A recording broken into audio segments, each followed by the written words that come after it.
Ono o čemu se šuškalo sada je i potvrđeno. Velike političke apetite ima Draško Stanivuković. Iako njegov partijski šef Branislav Borenović još uvijek sjedi u fotelji, to isto mjesto pika i banjalučki gradonačelnik.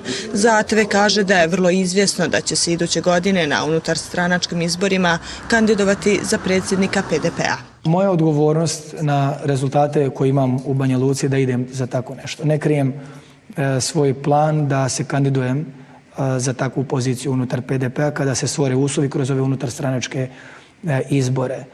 Neko sam koji nikada nije bježao od odgovornosti. Dakle, ako ostvarujem bolje rezultate, tražim veću odgovornost da bi isporučivao još veće rezultate.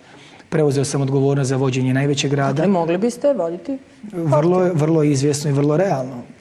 Nemam ja tu vrstu ambicija i evo vrijeme će pokazati da, iako Jelena očigledno više nije tu, da možda je vrlo izvjesno ja to i biti neću, predsjednik. Prema tome, ja ne patim od toga, učim se da budem strpljiv. Možda nekim nedostalo strpljenja, politika je proces, politika nije jedan dan, ona traje, mijenja se, okolnosti su drugačije. Ono što je u novembru nije u aprilu, ono što sam ja mislio u avgustu, ne mislim danas u aprilu, to ne znači ili maju, to ne znači da sam ja kameleon, pa mijenjam političke boje i mišljenja, to znači da gledate okolnosti.